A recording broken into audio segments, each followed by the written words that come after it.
Bueno, hoy vamos a empezar con otro tema. Les voy a compartir como para ir introduciendo el tema, les voy a compartir un video.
Bueno, se logró ver, ¿no? Sí, profe. Bueno, un poquitito es como para que ustedes vayan viendo la dimensión que tiene la seguridad del paciente y en especial, digamos, la dimensión que tiene contar con una estrategia de seguridad del paciente, pero particularmente no tener una estrategia de seguridad. ¿Cuánto cuesta el error? Y hay más información, o sea, corté acá el video, pero hay mucho más para ver. Después un poquito más adelante vamos a ver las dimensiones de la falta de seguridad. Bueno, ¿algún aporte que quieran hacer respecto a esto?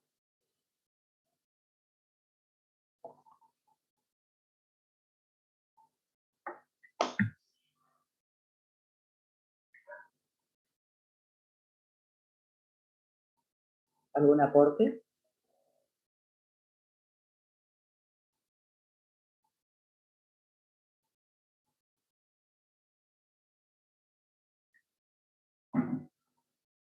¿Algún aporte?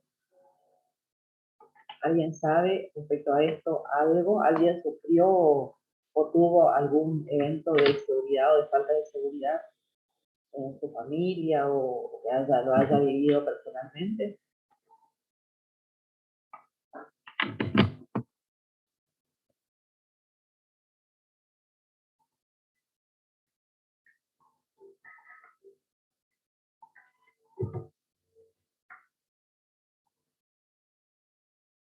¿Nadie?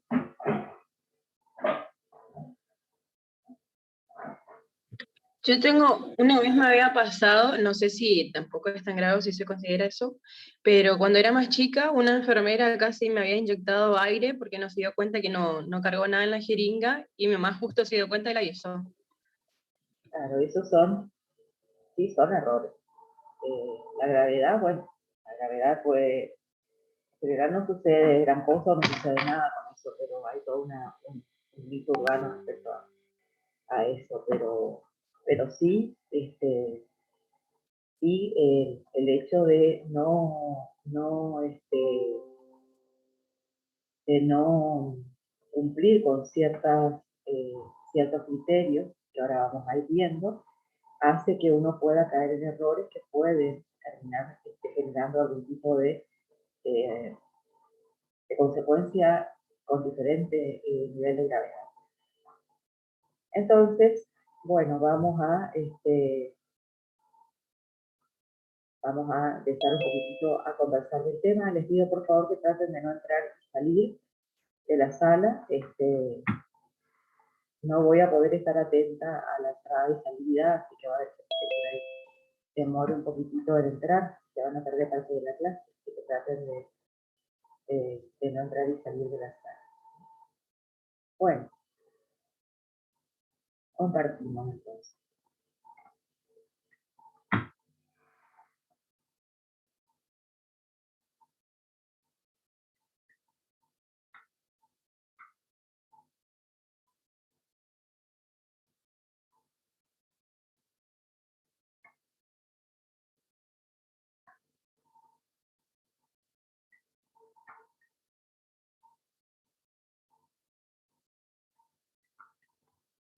Muy bien. Empezamos a hablar un poquitito de lo que es la seguridad del paciente. Vamos a arrancar por acá. Que aquí llamamos cultura. Cultura es lo primero que tendría que hacerse para empezar a trabajar en seguridad. Y cultura, la definición en general de cultura es que es todo complejo que incluye el conocimiento, las creencias, el arte, la moral, el derecho, las costumbres y cualquier otro hábito o capacidad adquirido por el hombre. Esta es una definición muy, pero muy vieja. Fíjense ustedes cuántos aspectos incluye la cultura. A ver, nosotros, ¿qué tenemos de cultura, por ejemplo, entre nosotros como pueblo?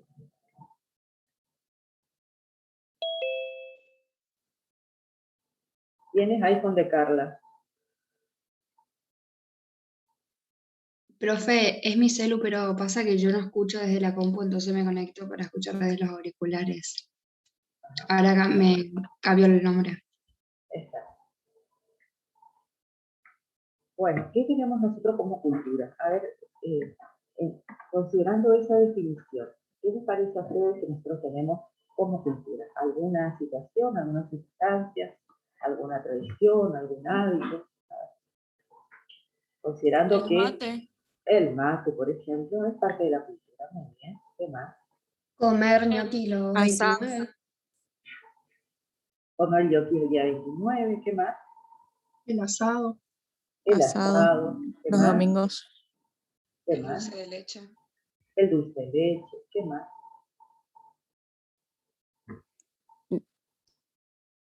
¿Qué más?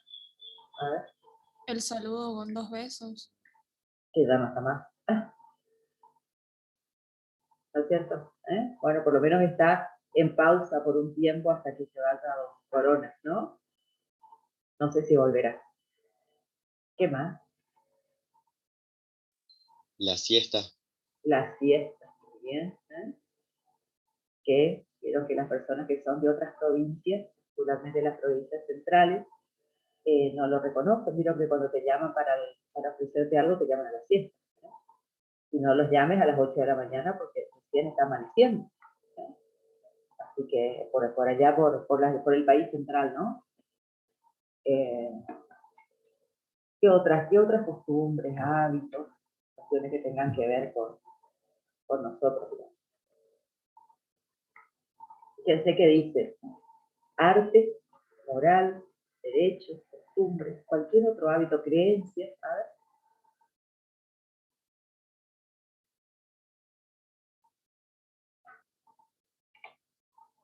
Hace un rato escucharon ustedes lo que pasó ayer, ¿no es cierto? Los comentarios del presidente respecto a los orígenes de los países, ¿no? Fue bastante comentado en los medios. Si alguien escuchó algo. Profe, no le entendí bien, no se me escuchó, no sé si me cortó a mí o a usted. Ayer sucedió algo respecto a unos comentarios que hizo el presidente respecto al origen, de dónde descienden las personas de los países vecinos. No sé si escucharon algo al respecto. Sí, Sí. había dicho que los de México son indios, creo. Sí. Los De de Brasil son indios. Brasil eran de la selva, no sé, un montón de cosas. Exacto. Bueno, y hoy a mí me mandaron un meme que dice los misioneros descienden del pomero. Así que bueno, el pomberito no es acaso una... Es gracioso, bueno, está bien, esto de los memes es algo también, los memes también es algo nuestro, ¿o no? Últimamente es más moderno, ¿no? Que el mate, que el pomberito, que la siesta, pero están los memes, son nuestros. Y yo por lo menos no conozco otros países que tengan eso como hábito, como costumbre ya instalada, ¿no? O que te hagan un sticker, ¿no? También. Bueno, entonces fíjense ustedes, eso es parte de nuestra cultura. ¿Por qué es parte de nuestra cultura? Porque lo vamos aceptando como parte de nuestra. Lo acepta la sociedad, puede gustar o no gustar, uno lo puede incorporar o no, pero uno sabe que está y bueno, forma parte de la realidad de nuestra población, ¿no es cierto? Entonces, el tango, el folclore, exactamente ciertas cuestiones que son muy, muy nuestras y muy arraigadas en nuestra población. Entonces, todo eso forma parte de nuestra cultura. Entonces, yendo a lo que es la seguridad del paciente, se entiende entonces que incluye una forma de hacer las cosas. La cultura también incluye lo que se espera que hagamos, lo que se espera que no hagamos, y nuestras experiencias pasadas y la respuesta a estas experiencias. Entonces, yendo un poquitito de esto, a ver, poniéndonos ya en este modo médico. ¿Eh? En modo médico, ¿qué es lo que se espera de nosotros? Yo estoy acá con una de las culturas. Y Facundo, qué raro que no estás vos también con el mate. Yo, profe, ¿Y vos? me dormí, me alcanzó el tiempo para hacerme un té nomás. Ah, bueno. A ver. ¿Qué es lo que se espera de nosotros? Entonces allá, por lo primero que dice, una forma de hacer. Y se espera que respondamos a la demanda del paciente, de lo que requiere él, por lo que asiste, digamos, a la consulta. Muy bien.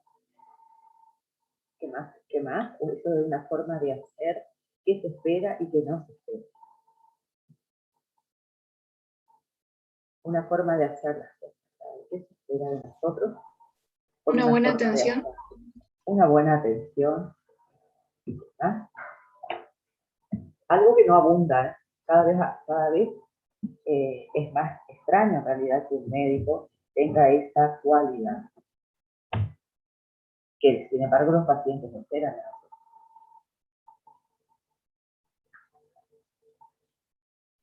Empatía, profe.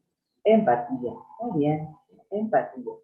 Es algo que los pacientes esperan de nosotros, sin embargo, se da un poquito más en algunas especialidades, bastante menos o cero que en algunas otras.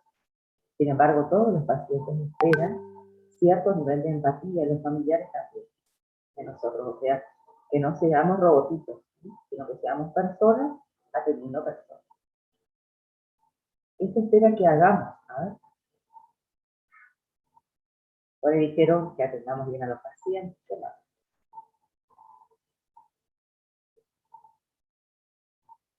Se espera de nosotros.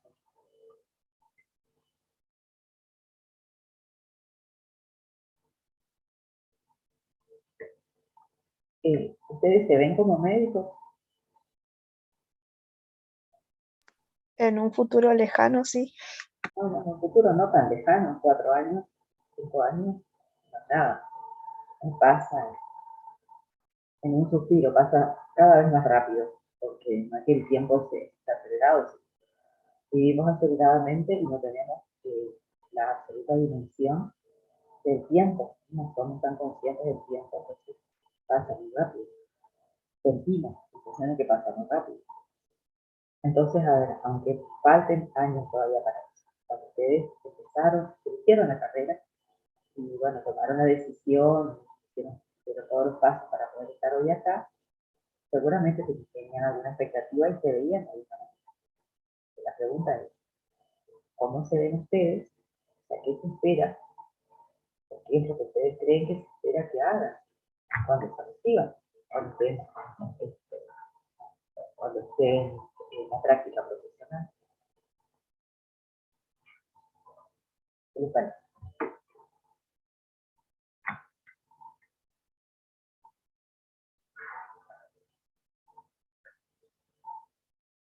A ver, pregunto yo. ¿Puede ser que resuelva mi problema o responda a mis dudas como paciente? Muy bien, esa es una cuestión. ¿Qué más? Evitar los errores. Muy bien. ¿Qué más? Que esté Que presente. sea una buena comunicación también. Muy bien. ¿Qué más decían? Que esté presente cuando lo necesite, o sea, que no tenga que esperar tanto para resolver el problema. Exactamente. ¿Qué más? Yo creo que la gente espera un buen trato, más que nada, porque conozco un montón de gente que lo único que hace después que vuelve al médico es quejarse que le trataron mal o que no la revisaron bien, sobre todo. La que más escucho es, ni siquiera me tocó, ni siquiera me miró, estaba escribiendo nomás. Exactamente. No toca ni con el puntero láser. La gente tiene una expectativa, es que nosotros escuchemos, que los revisemos, que les expliquemos lo que tienen, que busquemos la mejor alternativa de tratamiento, de diagnóstico y tratamiento, y que en particular que nos entendamos como personas, ¿no? Que seamos personas atendiendo personas.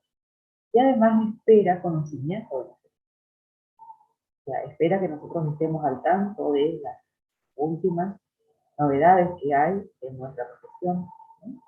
Se espera que siempre tengamos alguna respuesta. O sea que ahí va lo del eterno estudiante que se decía. Uno se recibe y miren, yo tengo, este año es 2021. O sea que yo llevo ya un poco más de 30 años de profesión. Todos los años digo, no voy a hacer más cursos. Y ya en este momento estoy con 3 al mismo tiempo. Todos los días haciendo cosas, sin contar lo que veo de la profesión, lo que veo de las cosas nuevas, porque, por ejemplo, coronavirus es algo nuevo, estamos aprendiendo en el camino, ¿no es cierto? Entonces, todo el tiempo hay información y todo el tiempo está leyendo, ¿no? Y les va a pasar exactamente lo mismo. Conocimiento, por suerte, hoy está disponible en internet y uno tiene acceder a través de las sociedades científicas o tiene diferentes medios para acceder a la información, pero si no también hay que pagar para de hecho, como profesionales forma parte del costo, pagar determinado tipo de capacitación continua o algunos congresos. Así que también esperan que nosotros tengamos respuestas actualizadas, no que tengamos una respuesta que era vigente hace 10 años y que hoy ya fue reemplazada varias veces por diferentes métodos de diagnóstico o de tratamiento. Entonces, ese tipo de cuestiones hay que estar muy atentos porque hace a la cultura de la atención médica y hace también a la credibilidad que tengamos como profesionales. ¿Y qué nos espera de nosotros? A ver.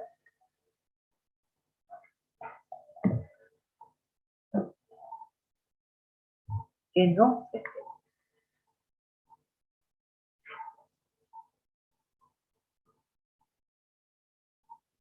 Brindar una mala atención al paciente. Claro, el paciente nos elige. Que nos equivoquemos.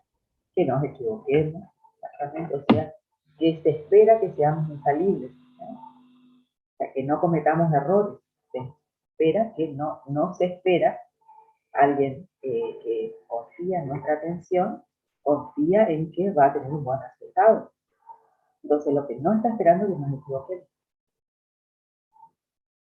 Lo que no está esperando es que haya algún tipo de fallo, ¿no? Y no lo admiten, no lo aceptan y no lo admiten.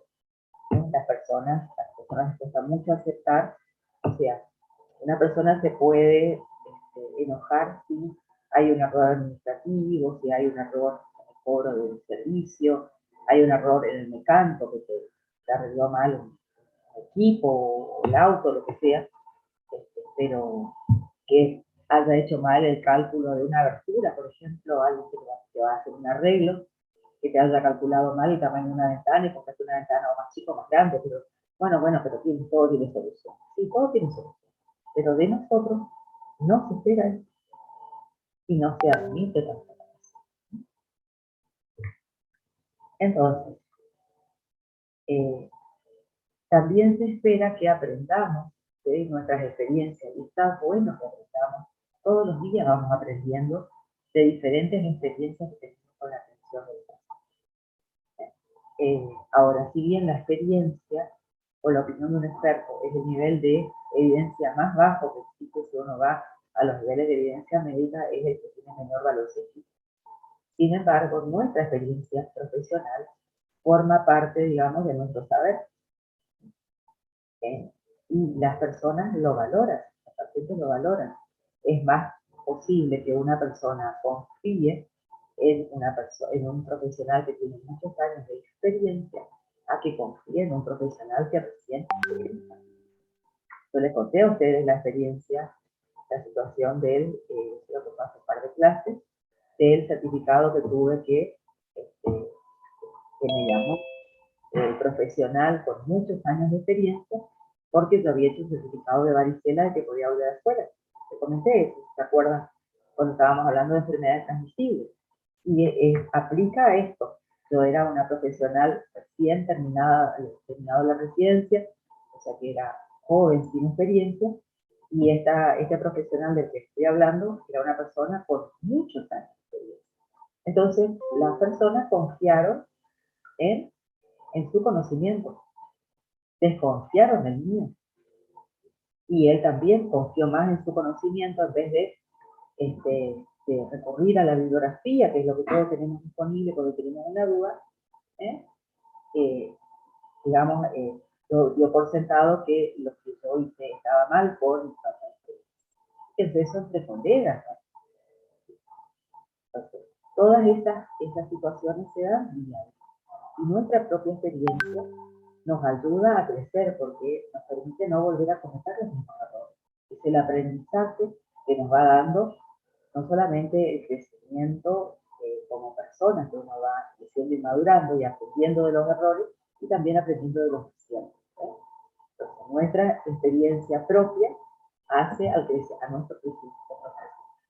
Y vale aceptar los errores y vale también fortalecer los aciertos. Suelen ser más los aciertos que los errores, pero nos solemos acordar más de los errores que de los aciertos. Porque uno aprende por el cuero. Es así, ¿no? Bueno, entonces, si continuamos con respecto a lo que es la pintura,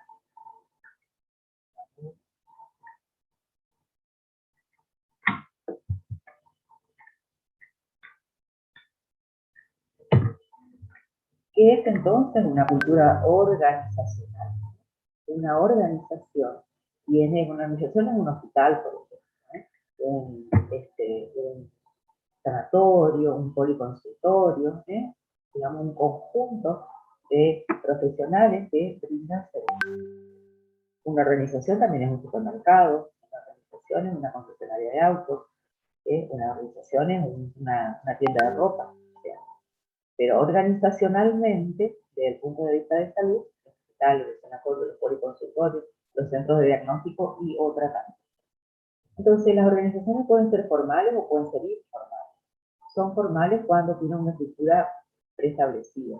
Por ejemplo, un hospital tiene un equipo directivo, un director, responsables de áreas, tiene determinadas áreas que dan servicios, puede ser una admisión, un servicio de guardia, un servicio de médico por imágenes, un servicio de internación, clínica, por ejemplo. Otra puede tener aparte internación quirúrgica, terapia, etc. Eso es una organización formal. Y es informal cuando, por ejemplo, uno se organiza en una red de trabajo con un grupo de profesionales y dice, bueno, vamos a alquilar un lugar donde vamos a poner nuestros consultorios y bueno, vamos a tratar de dar cobertura a la mayoría de las especialidades que podamos y las especialidades que no tengamos disponibles vamos a derivarle a fulanito que está en el Goratia, a Mejanito que está en Buenos Aires, a otro que tiene tal diagnóstico por imágenes, a otro que hace rehabilitación. Entonces uno tiene una red informal, una organización informal. No hay nada escrito, no hay nada que esté preestablecido, pero sí se sabe, digamos, cuál es la red de trabajo. Entonces, este tipo de organizaciones, tanto las formales como las informales, se rigen por valores, se rigen por normas, se rigen por convenciones y se rigen por tradiciones. ¿Qué valores tendrán? Por ejemplo, si yo le derivo un paciente a Paula Roa, por ejemplo, que Paula es oftalmóloga, yo le mando un paciente para que le haga una evaluación visual, porque resulta que tuvo hace 2 días que comenzó con una pérdida paulatina de la visión. Paula va a decir, yo le voy a dar la prioridad al paciente que me manda la doctora Norma Benítez, porque suele ser criteriosa, entonces yo voy a hacerle un lugarcito porque mi turno más próximo es dentro de 10 días. Pero le voy a hacer un lugar porque cuando me manda con una nota, suele ser que el paciente confía en mí. Entonces, hay valores míos y valores de ella. Los míos es no derivarle cualquier trabajo. O no poner como urgente una nota diciéndole solicito urgente evaluación de, no, si yo le pongo urgente no es un paciente que tiene, por ejemplo, una miopía y que quiere anteojos, no, si le pongo urgente es un paciente que realmente corresponde que se evalúe con prioridad. Ese es mi valor con ella respecto a la derivación. Y el valor de ella es considerar que sí, que cuando yo le mando una notita y le pido una atención prioritaria es porque realmente el caso lo hace. Son valores que uno considera. Digamos. Otro valor podría ser que, por ejemplo, yo le digo a un paciente y no voy a esperar que ella lo atienda gratis. Yo pues, sé que ella le va a cobrar por su servicio como corresponde, entonces no le voy a pedir que evalúe gratis a un paciente. O podemos estar de acuerdo, mira, ¿será que vos algún paciente que por ahí no tiene recursos podrás hacerle un precio especial? O si yo te mando una notita, por ahí verlo porque no hay quien lo vea, y ella me puede decir sí o me puede decir no. Son valores preestablecidos, ¿se entiende? A eso uno se refiere cuando habla de valores. Otra cosa son las normas, que hay que respetar, porque yo no puedo derivar, por ejemplo, un paciente pediátrico al hospital de adultos, o al revés, porque hay normas establecidas que dicen que el paciente pediátrico se atiende en un lugar y el paciente adulto se atiende en otro lugar. Que los pacientes, por ejemplo, no puedo pedirle al sanatorio Guarapi que atienda a un paciente, un paciente de una obra social que no atiende. Le va a internar igual, pero el paciente va a tener que pagar el 100% de su internación. Entonces, ese tipo de condiciones, normas preestablecidas tienen que estar y que uno las debe respetar. También tiene que ver con las convenciones, lo que uno ya pauta de antes que se va a hacer. Una convención puede ser que un paciente se deba, para poder realizarse una cirugía, ya se está convenido que primero debe tener la autorización, el turno quirúrgico y ciertos elementos que va a requerir para la cirugía. Eso es una convención. Si un paciente va a tener una cirugía traumatológica, pues tendrá que traer tal o tal cosa. Si es una cirugía abdominal, capaz que le piden el hilo. ¿Entiendes? O sea, diferentes situaciones que ya están establecidas. Y también tradiciones. Porque, por ejemplo, un paciente que tenga que tener una cirugía, por ejemplo, una cesárea, que sí o sí va a tener la cesárea porque no evolucionó bien el trabajo de parto. Pero resulta que para todas las cesáreas, como para todas las cirugías, con cierta importancia, digamos, como una cesárea, se solicita por protocolo que haya una unidad de sangre disponible. Pero resulta que la paciente es testigo de Jehová y no acepta transfusión. Entonces, hay una tradición de por medio, en este caso una tradición religiosa, que yo debo respetar, que debo conocer previamente, para no compulsivamente transfundirle sangre si la paciente no lo hace. ¿Entienden? Ese tipo de cuestiones tienen que estar. Entonces, eso por todo forma parte de la cultura organizacional. En ciertas instituciones se respeta todo esto y en otras no tanto, en algunas otras ninguna de estas condiciones.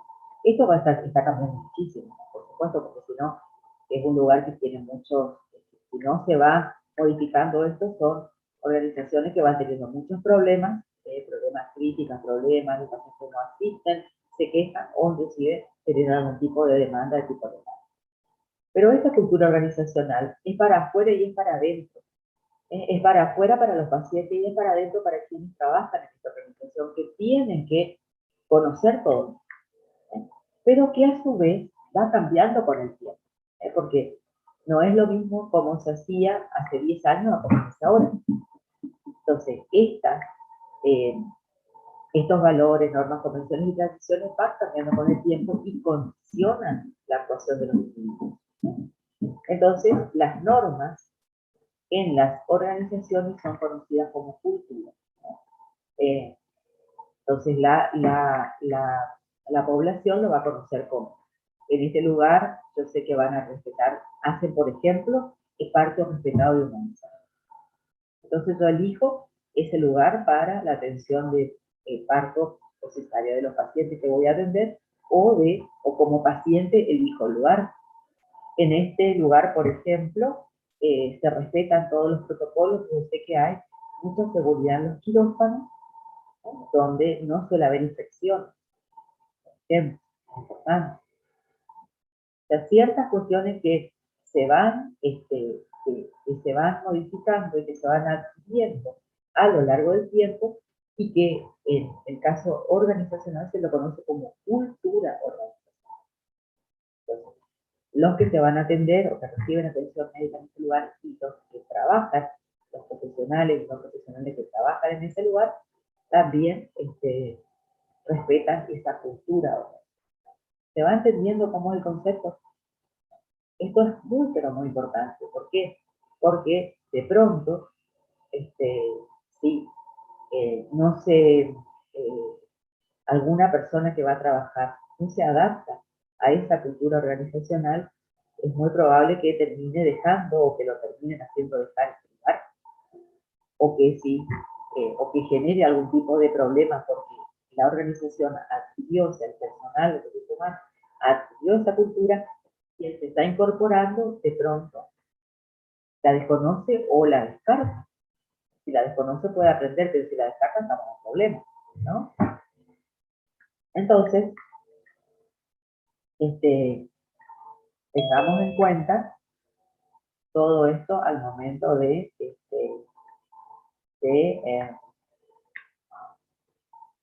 al momento de incorporarnos, al momento de trabajar en lugares como este y al momento de atender pacientes en lugares así.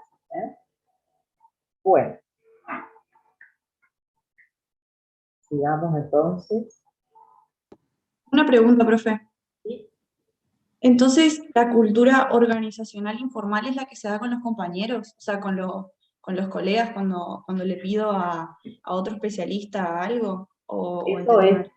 es un ejemplo, es para que ustedes entiendan, porque lo formal tiene eso precisamente, la formalidad. Es decir, que es algo preestablecido que está escrito, ¿no? Está organizada, una institución o una organización ya está organizada en su organigrama de que va a funcionar de determinada manera. Pero no siempre es necesario que eso esté formalizado para que una organización o sea, si por ejemplo vos y 5 de tus compañeros deciden trabajar en un policonsultorio, alquilan una casa, un departamento y cada uno tiene un espacio donde atiende a los pacientes. Eso se da muchísimo en las ciudades grandes. Se alquilan casas donde tiene una sala de espera y bueno, diferentes habitaciones que son los consultorios, en algún lugar un laboratorio, y es un lugar de atención, ¿no? Se hace habilitar por los colegios de profesionales, se adapta el espacio y se atiende personas.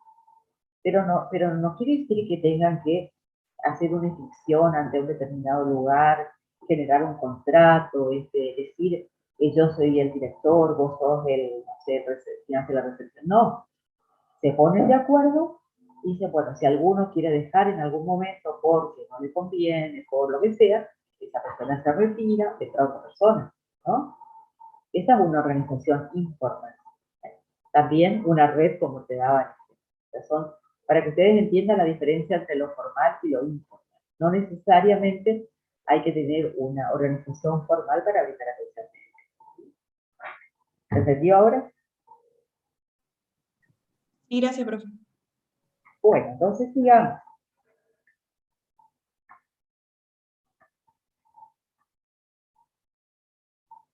Entonces las normas en las organizaciones se conocen como cultura, cultura organizacional. ¿Y qué tipos de cultura existen?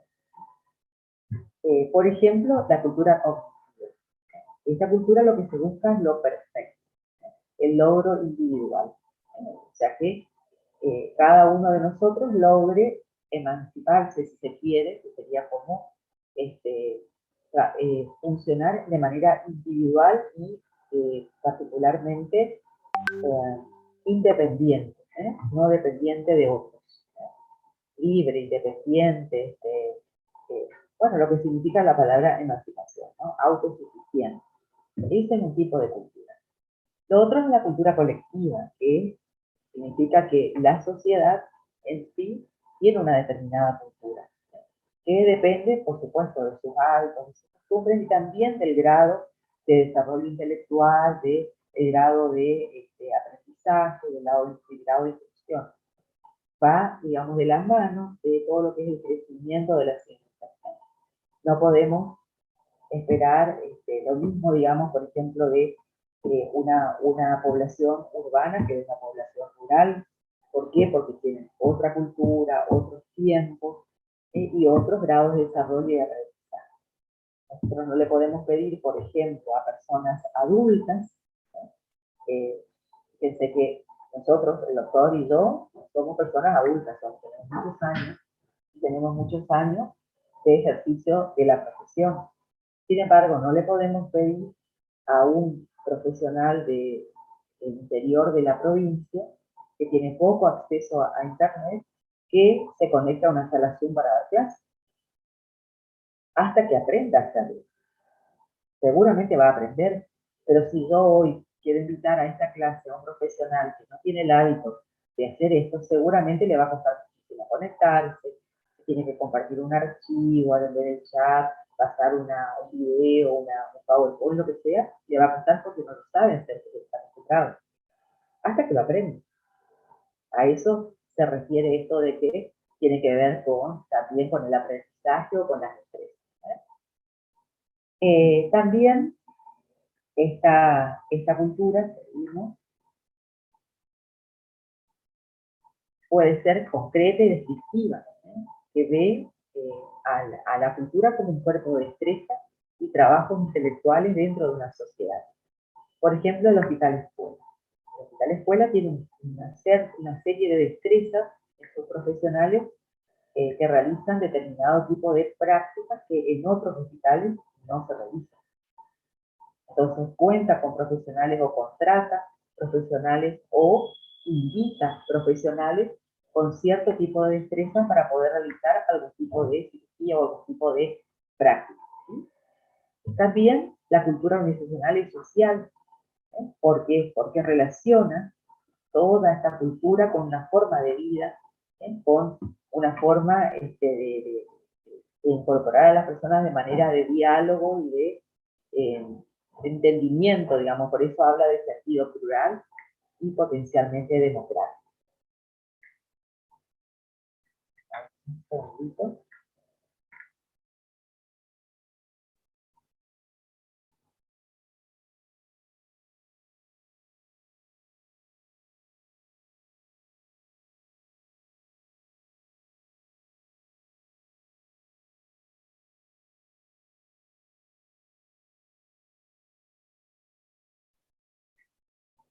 ¿Me van siguiendo hasta acá? Sí, profe. Sí, profe. Bien. También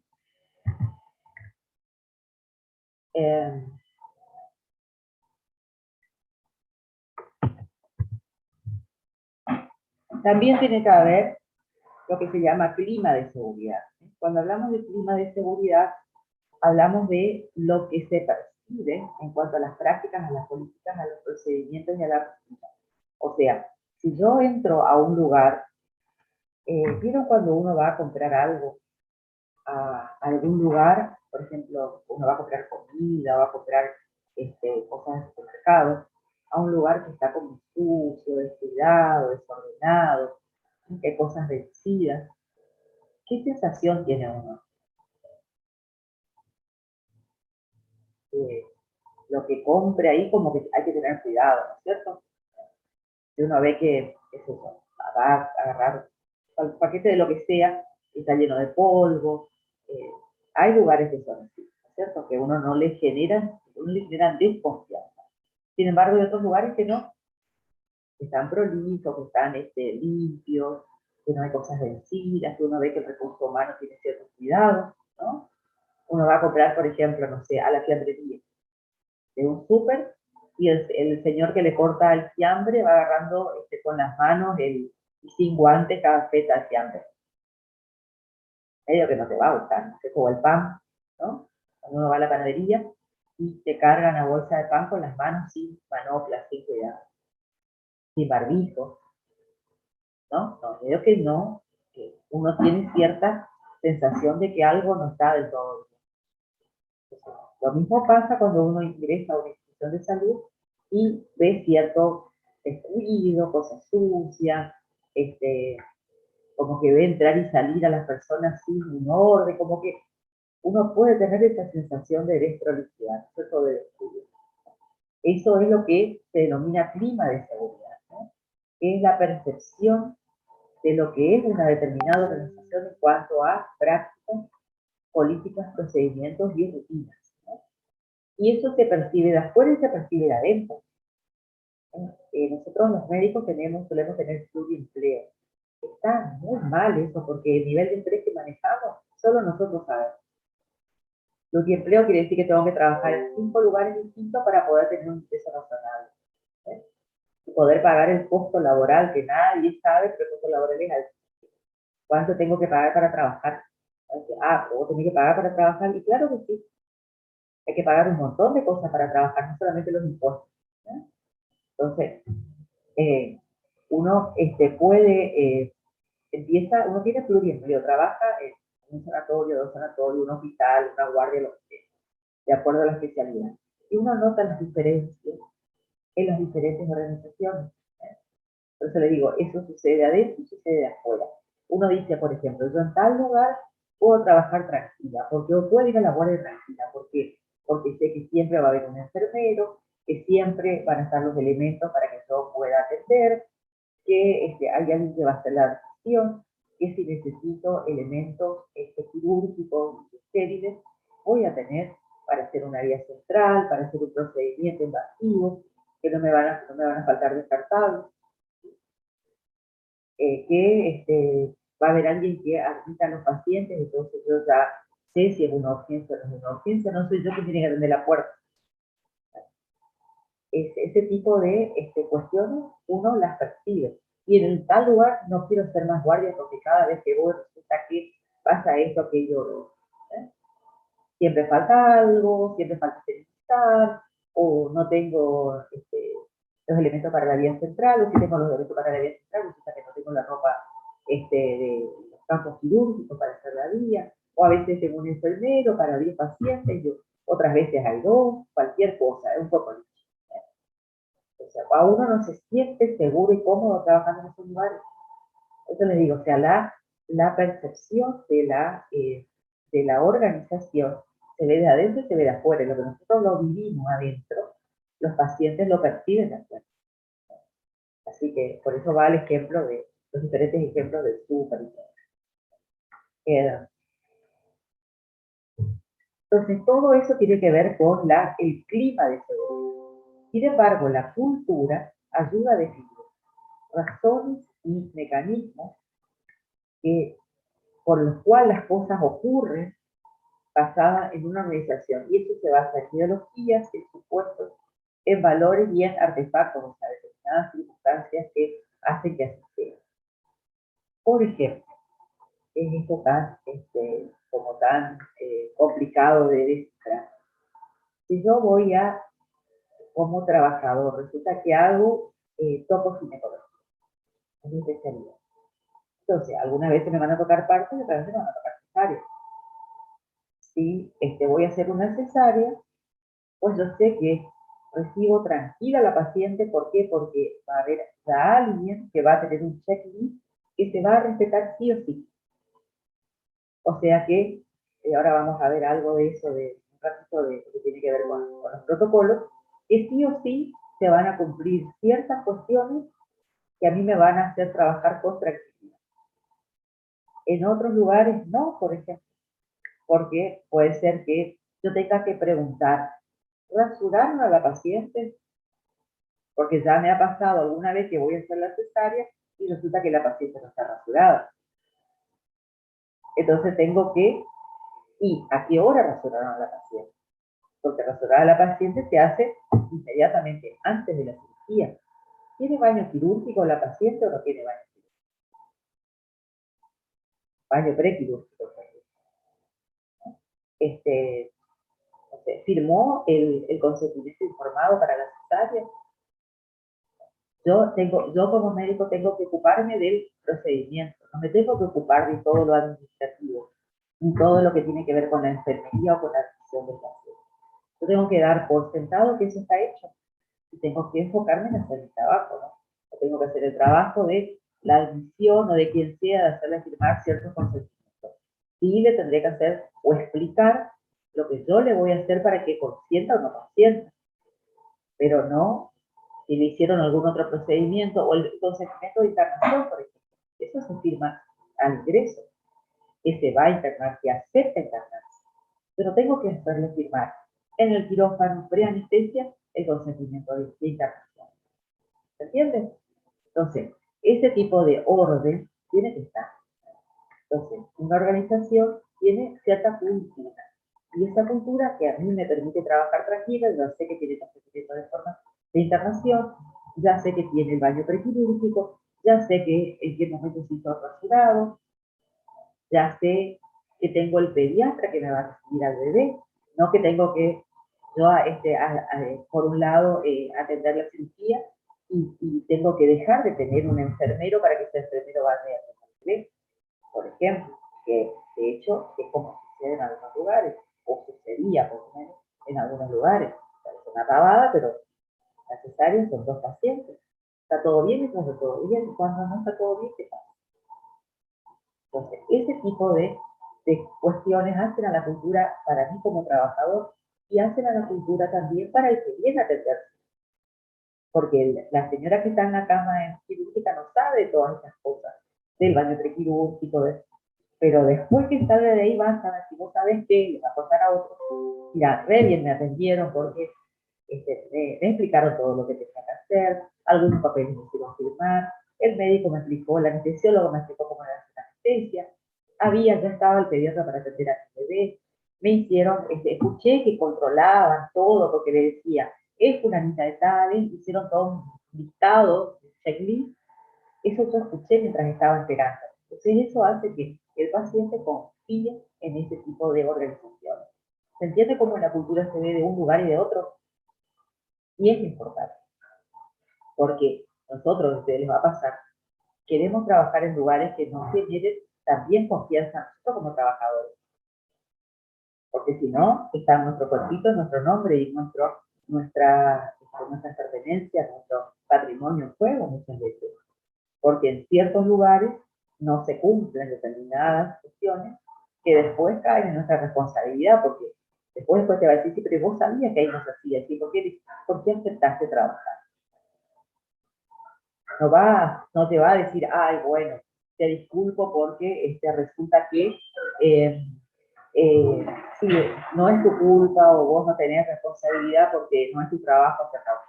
No, sos cómplice en ese sentido porque lo aceptaste, lo admitiste. Yendo al extremo, ¿no? Entonces, una cuestión es el clima y otra cuestión es la cultura. Entonces, nuestra cultura en salud se basa en la excelencia de las personas, lo que dijimos hace un rato, en que todos hacen todo bien, todos hacemos todo bien, ¿eh? Que podemos, asume que no fallamos. Y cuando fallamos, le echa la culpa y señala al que falla. ¿Eh? ¿Qué pasa eso? Pasa, ¿eh? Que les voy a compartir de nuevo.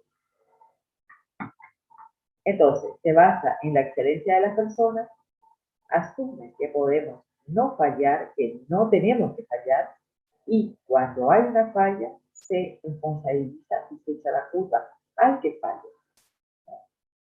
Y en el día a día se culpa y se juicia, aunque no se juicie legalmente, pero sí se señala a quién falló. Y la culpa y el juicio es una respuesta a descubrir que alguien falló. Y descubrir que alguien falló intenta que esa organización vuelva al camino de la excelencia. Esos son los pasos que suceden. Fíjense que cuando hay algún problema, siempre hay alguna cuestión que sale a los medios, ¿no? De, de la, de la atención de los pacientes, y ahora con COVID, por más razón, como que no le hicieron esto. Ayer o ayer salió en los medios una persona que finalmente falleció y que el titular del diario decía, me dejaron abandonada mi suerte, o como que me dejaron morir, me están dejando morir. Una cosa así, decía el titular del diario. Justamente de que como que no, el médico no venía, que le está faltando aire del relato de la persona y el médico no viene a ver. Entonces, ese tipo, ¿y a quién se está culpando? ¿A quién se está culpando en esa situación? ¿A quién se está señalando? Al médico. Cuando, digamos, no se está viendo el contexto completo, seguramente este médico tiene muchos pacientes en situaciones de necesidad de atención, ¿no es cierto? O si no, lo de que el sistema de salud se relajó. El sistema de salud se relajó. Ese comentario tan desafortunado, que generó una catarata de memes y una catarata de rechazo, ¿no? ¿Cuánto hace? ¿Un mes y pico? ¿2 meses? ¿10? Ese comentario tan feo que todas las sociedades científicas y asociaciones de profesionales mandaron una nota al presidente por ese comentario. El sistema de salud se relajó. Y un montón de memes, ¿no? Estamos relajados, etc. Ese tipo de situaciones, digamos, que se dan todos los días, señalando, echándole la culpa a alguien. Cuando algo malo pasa, alguien tiene que tener la culpa. Y este que tiene la culpa tiene que cargar con todas las consecuencias. Cuando ustedes ahora, a medida que avancemos en este módulo, ustedes van a ver que no es. El que tiene la culpa termina siendo la parte que se ve de la. Pero detrás hay todo un montón de circunstancias que vamos a aprender de qué se trata para entender por qué sucede el error. El error no es solamente el médico, ¿eh? El error puede ser el enfermero, el camillero, de un montón de personas, no solamente nosotros, pero terminamos señalados generalmente. Bueno. Nuestra cultura de seguridad dice que cuando alguien comete un error, se lo debe castigar. Se lo castiga estrechándolo, señalándolo, hasta castigos de tipo legal penal. Pero como que alguien tiene que pagar por el error. También, quien se equivoca, trata de esconder el error. Porque si yo sé cuáles son las consecuencias, obviamente voy a tratar de que nadie se entere de que esto está pasando, ¿no es cierto? Entonces acá les comparto para que ustedes vayan viendo esta diapositiva. Quien comete un error lo esconde, quien comete un error siente culpa, y cree que debe esforzarse más todavía. O sea, uno se siente muy mal si uno se equivoca con algo y entiende que tiene que leer, que tiene que practicar, que tiene que buscar ayuda. O sea, que genera una situación muy angustiante para el profesional cuando hay un error de por medio. Muchas veces no aprende de sus errores porque repite el error. Otras veces no sabe cuáles son sus errores porque no existe un sistema donde se pueda notar, por ejemplo, si no existe ateneo, no existe capacitación, no existe pases de sala. Entonces, no te enterás de cuáles son tus errores. Pero sí, cuando sabes cuáles son tus errores y se repiten los errores, es impotencia. Otra vez pasa esto, y la organización siente impotencia cuando otra vez pasa esto y otra vez pasa esto. Esto es lo que sucede en nuestra cultura de salud en cuanto a los errores. ¿Y qué es lo que se busca con este cambio, con esto de trabajar y entender de qué se trata la seguridad del paciente? Se busca aceptar que cometer errores está en nuestra propia naturaleza humana. O sea, al ser personas nos podemos equivocar. Tratamos de que no suceda, pero puede suceder. Y que debemos conocer cuáles son nuestros errores y dónde están los errores para poder prevenirlos y también poder prevenir sus consecuencias. Primer punto, si no sabemos que nos podemos equivocar. Segundo, si nos equivocamos pero no sabemos cuál ha sido el error. Y si nos escondemos porque hay una sociedad o una cultura o una organización o quien sea que nos señala como culpable, es difícil que se pueda prevenir porque eso no se va a socializar, no se va a mostrar para aprender del error y poder prevenir las consecuencias de futuras. Entonces, todo un proceso. Entonces, la propuesta de cambio tiene que ver con entender cuáles son los errores, a dónde están, para poder prevenirlos y prevenir sus consecuencias.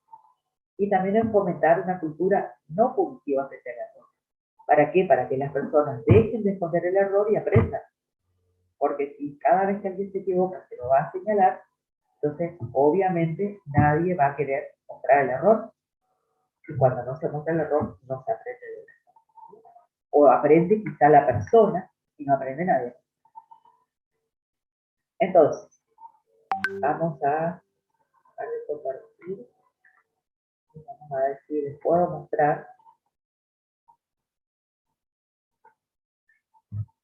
Les voy a compartir esto. Se ve y se escucha bien cuando les paso un video, ¿no?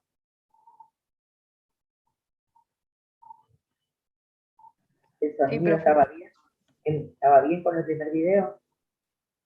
Sí, profe, se ve bien. Bueno, ahora les voy a mostrar uno que igualmente después les voy a dejar los diferentes links para que ustedes lo puedan ver completo. Son cortitos. Les voy a mostrar uno para que ustedes vean lo que sucede con el error. En situaciones, algunas son hipotéticas, otras son situaciones reales.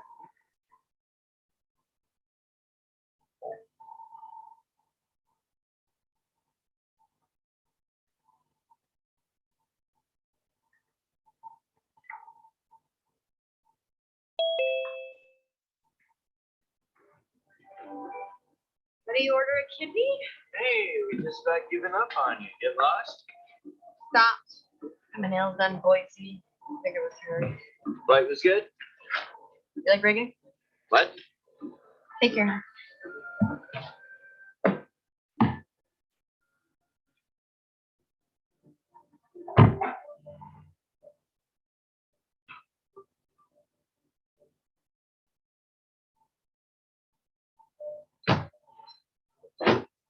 Does anybody know when he's coming?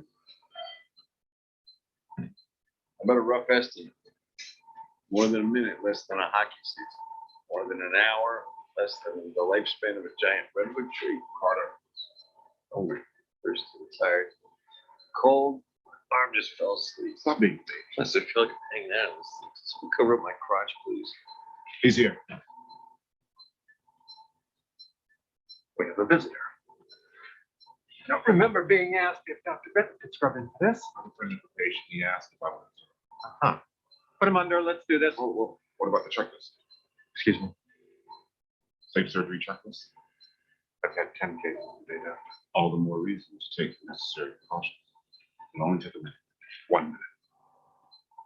John Carter here for a right cadaveric renal allograft. Does the patient have a known allergy? No. Does anesthesia anticipate a difficult airway? No. Is the risk of bleeding greater than 500 cc's? I sure as hell hope not. Let's go. Put him under. Whoa. Everybody slow down. Now let's just take our time and introduce them. What's next? We all hold hands and sing Kumbaya? Sheila Lane, scrub nurse. Paula Cheney, circulating nurse. Dave Schumacher, anesthesiologist. Randall Okerman, chief surgical resident.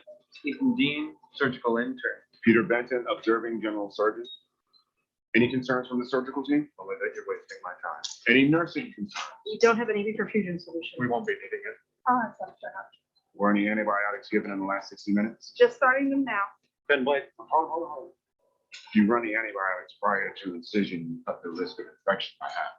Dr. Benton, you're a guest here, and I don't like guests. As a friend of the patient, you're welcome to sit, observe, and shut up. Tesla. That sucks. What? Data anastomosis are complete. Releasing the clamp. 2 lines look good, no leaks. Yes, for the ureter. Shouldn't it be picking up by now? What happened to sitting quietly in the corner, Dr. No, seriously, shouldn't it be? Sometimes it takes a minute. I'll have Frank with this. I'm not sure if those just reclamp it together. Statinsky, please. Where's the clock? Renal arteries obstructing the blood flow. Gonna have to take it out and start all over again.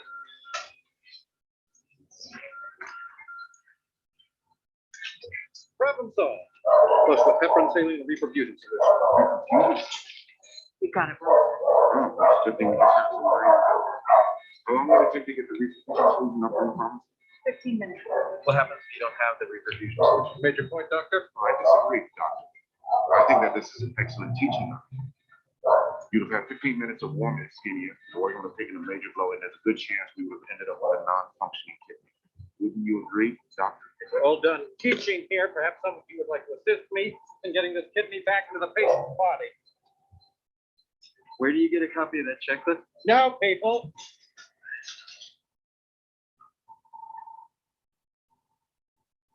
¿Qué les parece?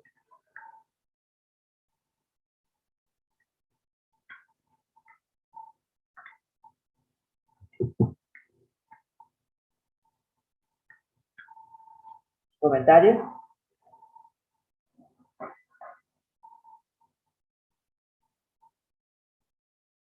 Interesante, ¿no? Situaciones que pueden suceder en cualquier que tiene mucho que ver con el modo médico. Y eso que hablábamos hoy de la experiencia, en no respetar el checklist. Bueno, entonces, esta situación, o esto, vamos a ver otra, ¿por qué se produce esta situación? Por la complejidad creciente de los sistemas de atención médica. O sea, a medida que avanza el conocimiento médico y a medida que avanza, digamos, la posibilidad de diagnóstico, de intervención, se complejiza, y la complejidad requiere mayor minuciosidad. Por eso que bien hace especialidades básicas del bosque, bien hace especialidades, subespecialidades del árbol y no del bosque. Entonces, el que hace las básicas ve el bosque y no mira el árbol, y el que hace la especialidad, la subespecialidad, hace al revés, mira el árbol y no el bosque. Entonces, a medida que va complejizándose la atención médica, habiendo cada vez más especialidades de especialidades, subespecialidades, sucede esto, donde se requiere por ahí mayor trabajo en equipo para justamente soslayar o poder compensar eso de que el especialista de especialidad ve, digamos, mucho más dirigido y mucho más acotado su campo de acción. Entonces requiere mayor cantidad de apoyo de otras profesiones. Eso habla de la complejidad creciente. Y contar con lo que es la intervencionista, o sea, la cantidad de diagnósticos, posibilidades de diagnóstico y tratamiento que existen, así sean mini-invasivos, pero que requieren de un montón de otros aspectos para poder llegar a cabo. También de la intervención de muchos otros factores. Fíjense que ahora en el video hicieron caso omiso a lo que insistía el cirujano estrella, ¿no? Y fueron igualmente cumpliendo con los diferentes protocolos, si no, no hubiera estado la solución de repercusión que se necesitaba, con la consecuencia. La competencia al pesar de salud, ahí va lo que tiene que ver con nuestra cada vez mayor necesidad de aprendizaje y capacitación. También el hecho de que son muchos los profesionales involucrados, particularmente los servicios de internación, donde no hay identificación con un solo profesional, sino que varios intervienen en diferentes guardias, diferentes momentos. También el déficit de información transversal compartida entre los que asisten a los pacientes. Y ahí me refiero a esto en lo que es información transversal, por ejemplo, es saber qué es lo que tiene el paciente. Los pasos de sala, los pasos de guardia tienen que ver con en presentar a los pacientes y en entender en qué momento o en qué situación están en ese momento. Y esto es más evidente en el nivel ambulatorio porque el paciente se mueve y si yo no le pongo al profesional que lo va a recibir todas las, o no le cuento, aunque sea en un recetario o por vía telefónica o en un WhatsApp, mucho mejor siempre cuando es escrito. No le estoy informando de todas las situaciones, quedan en el medio un montón de información que muchas veces puede llegar a ser muy importante para la continuidad de la atención del paciente. Y en nuestro país, en los países desarrollados, se nota aún más por las malas condiciones de la infraestructura y del mantenimiento de los equipos, o el tiempo de caducidad de los equipos y de la tecnología médica, ¿no? Falta de mantenimiento, un montón de otras situaciones. ¿Qué más sucede? La desconfianza en la calidad de los insumos, esa famosa desconfianza que hay en los genéricos, o en estos nacionales, aquellos importados, que se los importados mejor, en toda esa tradición de confianza y desconfianza, que a veces es real y a veces no. En lesiones por aparatología, son famosas las quemaduras por las quemaduras que existen por el bicarbonato, por ejemplo, en las vías periféricas, diferentes lesiones que pueden suceder por la presión. También en prácticas inseguras con medicamentos no aprobados o no del todo confiables porque se compran a granel y a bajo costo y por hemoderivados inseguros. Por eso la seguridad de todo lo que tiene que ver con los productos relacionados a la sangre y los derivados es fundamental, particularmente en instituciones quirúrgicas. En las medidas de control insuficientes en el ámbito hospitalario. En las infecciones hospitalarias se llevan una muy buena parte de las complicaciones. Esto ya apareció algo en los números que yo les mostré en el video. Y también en cuestiones que tienen que ver con el paciente, sí o sí. Estado previo del paciente, otras infecciones concomitantes, malas condiciones sociales o sanitarias previas, las famosas comorbilidades, estado nutricional malo, para más o menos. O sea, no es solamente dependiente del médico en sí, digamos, o del sistema de salud. ¿Y cuáles son entonces los objetivos que tenemos en el aprendizaje de seguridad del paciente? Es aprender sobre el riesgo que ocasionan los errores de la atención y las fallas del sistema, no solamente las nuestras. Aprender sobre errores y fallas sistémicas de otras industrias para comparar y ver qué bien o qué mal estamos. En la historia de la seguridad del paciente y los orígenes de la cultura de la culpa, cómo llegamos a donde llegamos. La diferencia que existe entre una falla sistémica, entre una violación de un protocolo y un error. Y poder aprender a implementar a donde nos toque trabajar un modelo de seguridad del paciente. Y por último, bueno, fue el que nos capacitó en la facultad para poder enseñarles sobre seguridad del paciente. La mayoría de los profesionales más o menos de mi época, o inclusive un poco más adelante, que somos los que les estamos dando clases, no nos formamos en esta cultura. Nosotros nos formamos de otra manera. Entonces, esto también hemos tenido que aprender para trabajar y para enseñar. Bueno, hasta acá estamos. Una pregunta, ¿ustedes tienen un parcial o algo así hoy o mañana? Hoy había parcial de anatomía, profe, de los chicos de primero. Bueno. Porque hay muy pocos, así que después tenemos Sí, problemas con profe, hay asistencia. muchos que están rindiendo ahora y van muy lento, entonces por eso falta gente. Bueno. Bueno, entonces lo que les voy a compartir ahora es solo un complemento ya de esto, de esta, que es la información que falta en esta diapo, en estas diapos.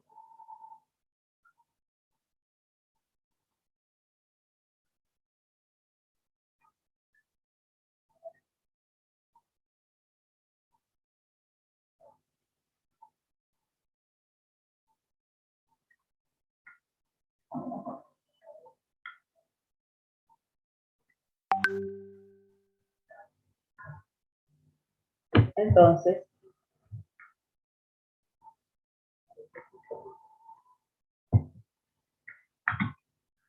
en la atención del paciente, entonces, y en lo que es la cultura del cambio, tenemos que entender que los errores son parte de una condición humana. Por eso hay una de las bibliografías que forma parte de esta unidad, es Errores Humanos, chiquitito, que justamente nos pone en esa condición, nos saca de la condición de infalibles a la condición de personas que podemos errar. Ahora, si el que comete un error cree que lo que está haciendo está bien, va a seguir haciendo lo mismo. En lo que, fíjense en el video, por ejemplo, si este médico, quien estaba realizando los procedimientos, el proceso quirúrgico, cree que lo que estaba haciendo está bien, no va a cambiar nada. Es como si yo creo que adelantarme por el lado derecho de los autos está bien, siempre lo voy a hacer. Y pasar con el semáforo en amarillo, pasando al rojo, siempre lo voy a hacer, yo sé que creo que está bien. Hasta que choque con alguno, hasta que tenga algún problema, ¿no? Porque no estoy haciendo malas cosas, pero yo creo que está bien y voy a seguir haciéndolo de la misma manera. O sea, no estoy aprendiendo porque no me estoy dando cuenta de eso. Entonces, un error puede llegar a ser irreparable. ¿Por qué? Porque termina en daño, en una consecuencia, en una discapacidad, en una muerte, puede ser irreparable. Y puede ser irreparable porque yo no sé que cometí un error, nadie me lo ha señalizado, y me voy a dar cuenta que estoy equivocada el día que tener una consecuencia grave. O bien, se puede aprender del error para prevenir futuros errores. Entonces, el camino que estamos tratando de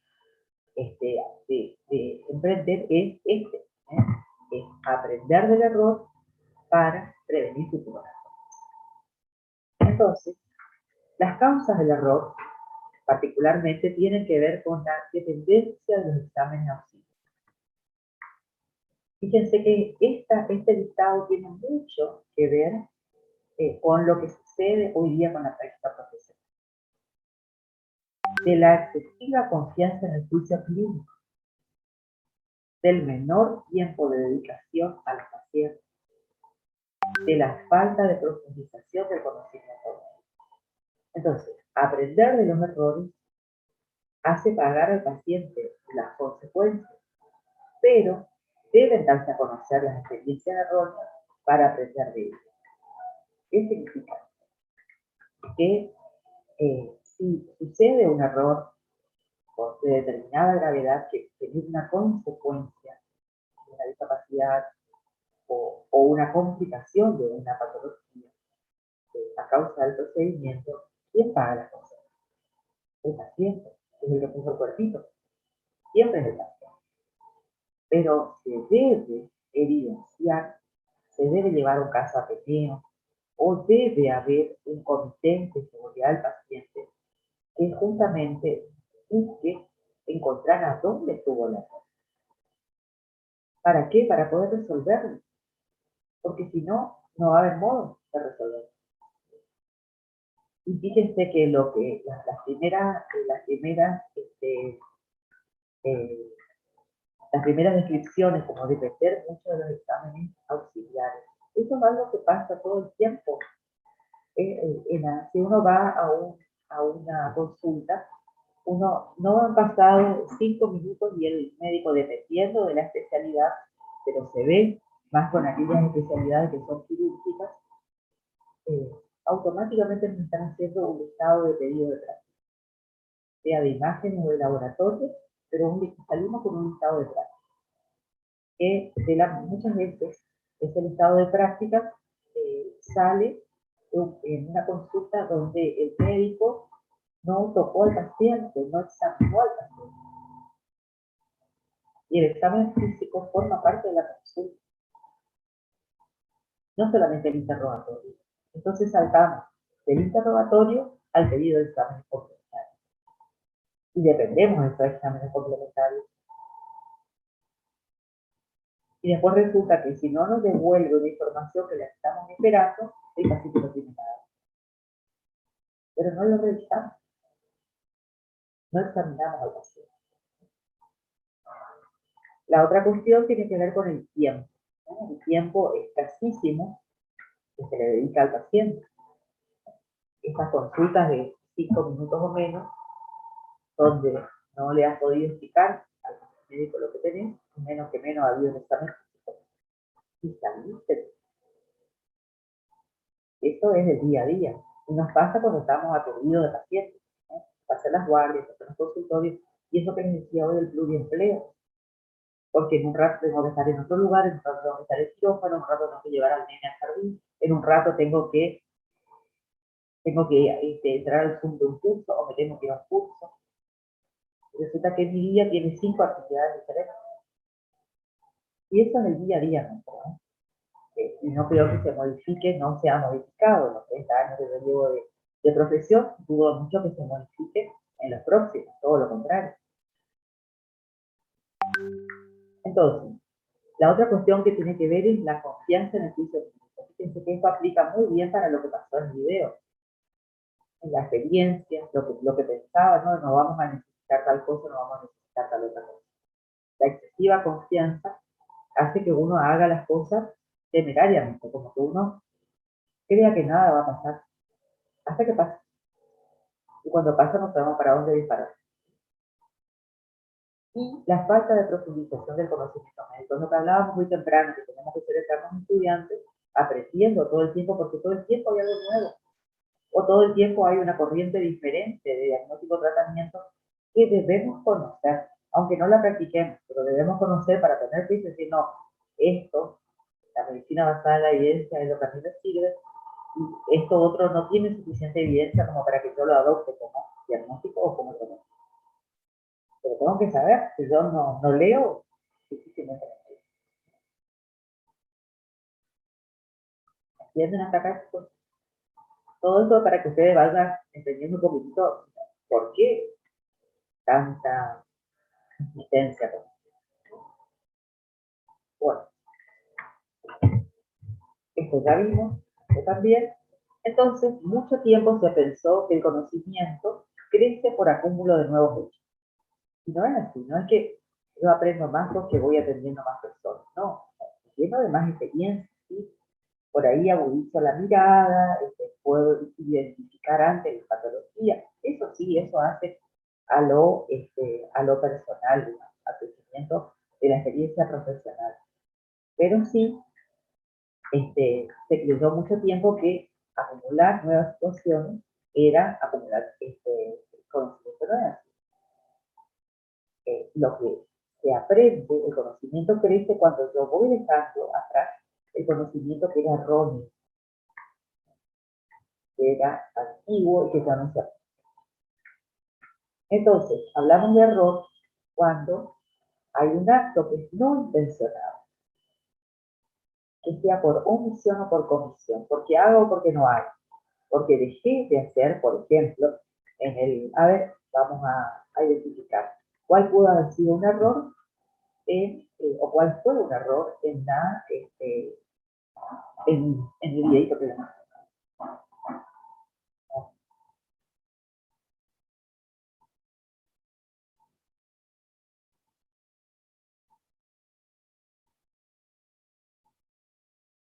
Lucas Espinosa. A ver, ¿cuál fue el error?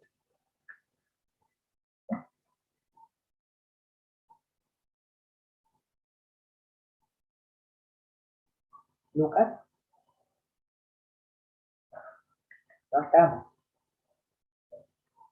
A ver, Ariana Correa.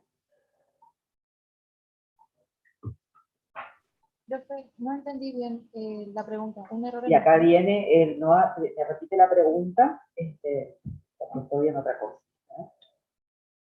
No, o Del sea, video que me vimos entiendo. recién. Del video que vimos recién. ¿Cuál puede ser una situación relacionada a la filitis? Y hablaba de que tendrían que haberle dado al paciente antibióticos antes de operarlo para poder reducir las que son las infecciones al 50%. ¿Cuándo? Antes de operarlo. ¿Y cuál era el error? Ese no era el error. Esa era la conducta correcta. El error fue El no haberle dado los antibióticos. No. O no haber seguido la lista que el doctor tenía. Haberle dado, creo que era el error. No. A ver si alguien entendió el video y puede contestar correctamente. No seguir el protocolo. No seguir el protocolo, sí, de hecho fue un error en general, pero relacionado a esto que decía Ariana del antibiótico. ¿Qué es lo que decía respecto al antibiótico? Profe, ¿puede repetir lo último? Le escuchó un perro y no, la verdad no lo entendí. ¿Qué es lo que dijeron que debía, cómo debía hacerse la cuestión del antibiótico?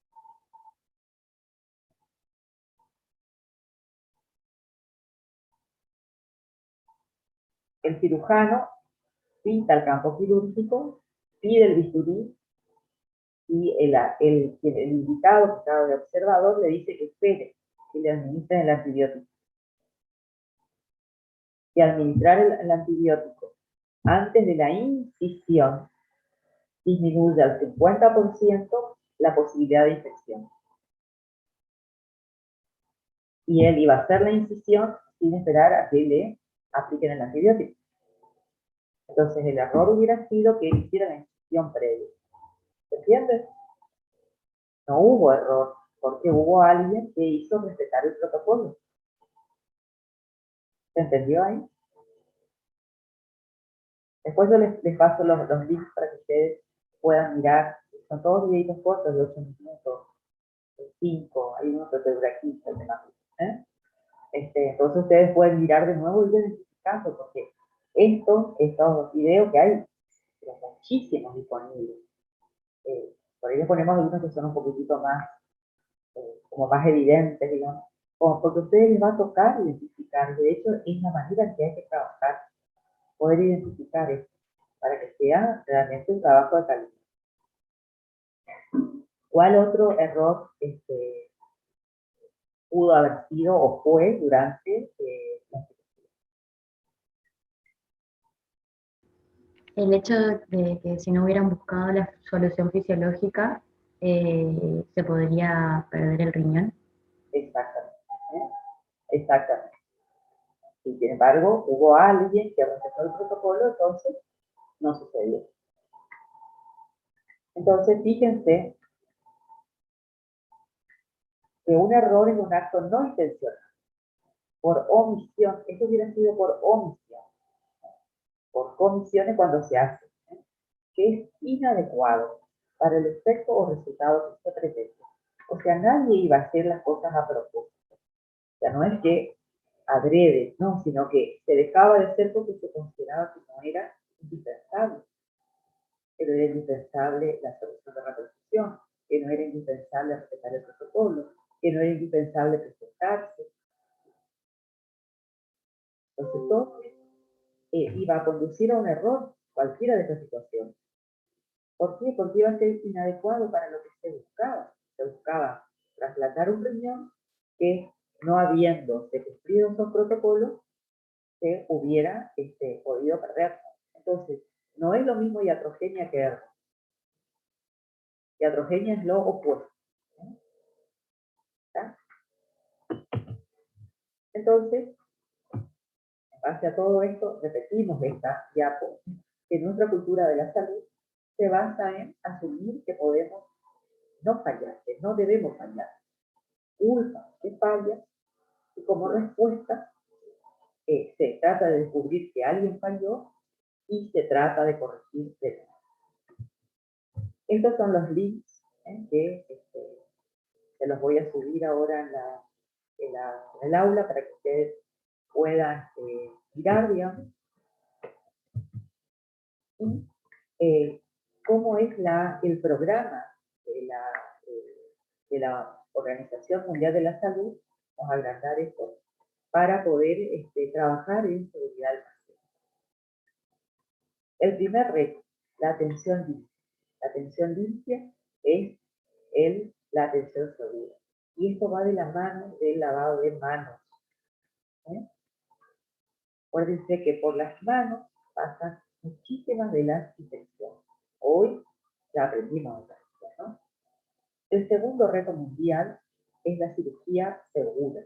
La cirugía segura salva vidas, que ahí ya vimos el video al respecto. El tercero es el movimiento de los pacientes y la exigencia de los pacientes por su seguridad. O sea, que los pacientes sepan que esto forma parte de su atención. El cuarto reto es identificar los errores, esa es la taxonomía. Para poder identificar los errores hay que mostrarlos, y para mostrarlos hay que estar conscientes del error. Entonces, de esa manera se pueden clasificar los errores más frecuentes y se puede aprender. El quinto reto es la investigación respecto a la seguridad del paciente, que ahora hay muchísimo. El sexto reto es notificar y aprender de los errores. Ahora vamos a ver cómo se hacen las calificaciones. El séptimo reto son las soluciones en cuanto a la seguridad del paciente, a cómo respondemos a los eventos. El octavo reto tiene que ver con la tecnología segura, si usa la tecnología bien utilizada para la seguridad del paciente. El noveno reto tiene que ver con los triajes a la atención de los pacientes graves. Y el décimo reto tiene que ver con compartir el conocimiento de manera internacional. O sea que pueda llegar a todos.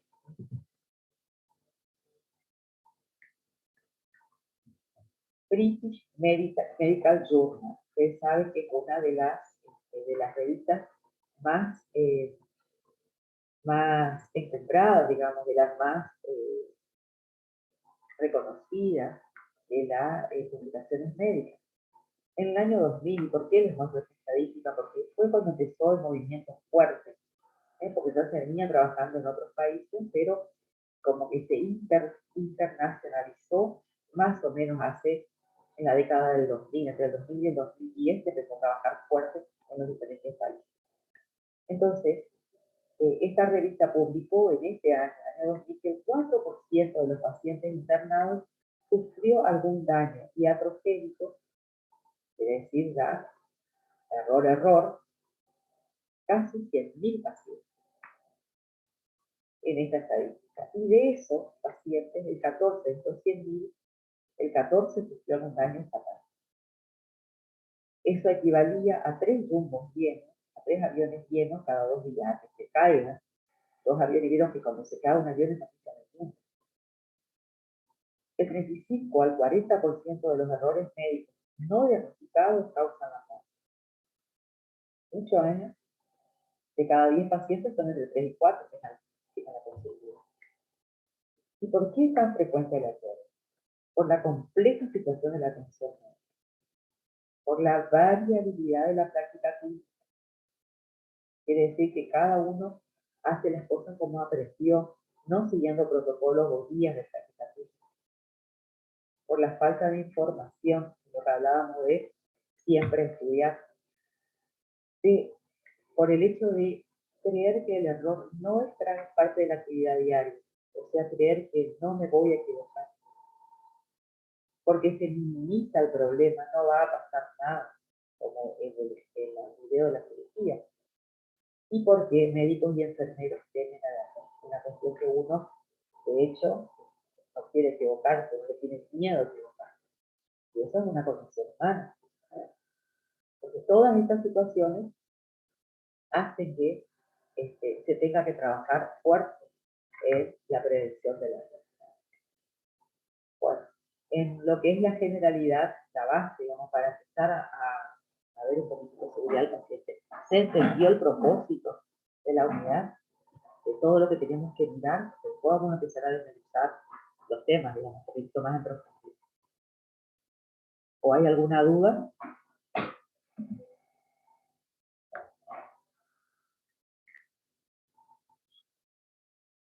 Parece que no. Bueno, entonces... Por ahí, iatrogenia, no sé si podría explicarme de nuevo porque no entendí cómo es lo contrario a error. La iatrogenia es cuando yo estoy sabiendo que puede salir algo mal y lo hago como lo hago con el conocimiento médico. O sea, es una figura penal. O sea, por ejemplo, para hacer una punción o alguna maniobra de una vía central, vos sabés que te tenés que poner guantes. que tenés que hacer un cambio de actitud. Y no te pones guantes. Ya sabés que eso está mal y lo haces igual. ¿No? Eso es el proceso. ¿Sí? Igual Sí, ustedes esto lo van a ver entonces, bien en medicina legal, porque todo lo que es iatrogenia, negligencia, imprudencia y pericia tiene que ver con las figuras legales, ¿sí? ¿Quién preguntaba? no, entonces le quería decir que la diferencia entre error y ese, por ejemplo, sería que el error es cuando es sin intención de hacer un Claro, daño, ya sea por exactamente, omisión, y el porque, otro sabiendo. claro, o sea, vos sabés de una manera, que se hace de una manera, y no te capacitaste, no aprendiste, nada, digamos, vos seguís haciendo así. Entonces vos crees que estás haciendo bien, sin embargo lo estás haciendo mal. No es voluntario, es involuntario en la práctica profesional. O bien no lo hiciste porque no lo hiciste, como el caso de este médico que no iba a esperar, por ejemplo, al antibiótico, o que no iba a esperar al que se presente, o que no vamos a necesitar la solución de repercusión, no la traigan. ¿Eh? La excesiva confianza médica. Entonces vos dejaste de hacer determinadas cosas que son importantes para la seguridad del paciente, porque estás seguro de tu trabajo. Podés estar muy seguro, pero tenés que dejar un pedacito, un margen de posibilidades de que algo puede salir mal. Que no tenga que ver con vos, que tenga que ver con el paciente. Porque lo que pasó con este riñón no tuvo que ver con él, tuvo que ver con el paciente, con el procedimiento, cuando hubo una trombosis, ¿no? Él no provocó la trombosis. La trombosis se provocó como parte de las complicaciones esperables en un trasplante renal. Lo que estuvo mal fue no considerar que podía haber sucedido. ¿Se entiende? Cuando Sí, yo se considero entendió. que puede haber sucedido, entonces tomo las predicciones del caso para que si sucede, pueda resolverlo rápido. Entonces, esa es la diferencia. Vamos a mirar un pedacito más de las estadísticas para que ustedes vayan viendo la dimensión que tiene. Después pueden mirar el video completo, si quieren, en los links que les paso. Sigue al primero.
Fíjense de este video que ya tiene su antigüedad, digamos, porque muestra la cifra de Colombia estuvo trabajando mucho en seguridad del paciente. Y en muchas cuestiones que tienen que ver con administración y gestión sanitaria, por eso van a encontrar mucha bibliografía de ese país, están avanzados en ese aspecto. Fíjense los números de ellos. 1 en 1.000.000, las muertes se siguen manteniendo. Cuando se cae un avión, es noticia del mundo. Sucede, por suerte, cada caso, pero ellos tienen un sistema de revisar sus errores Creo que lo primero que se busca es la caja negra, las dos cajas negras, ¿eh? La de la cabina y la caja de lo que es la aparatología, la información técnica, para ver por qué pasó eso.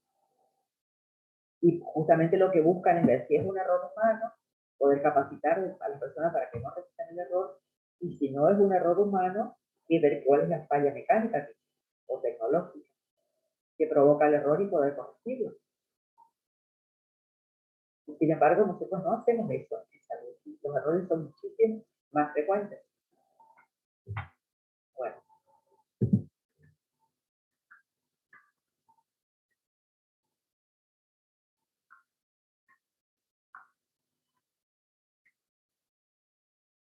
Voy a mostrar otro.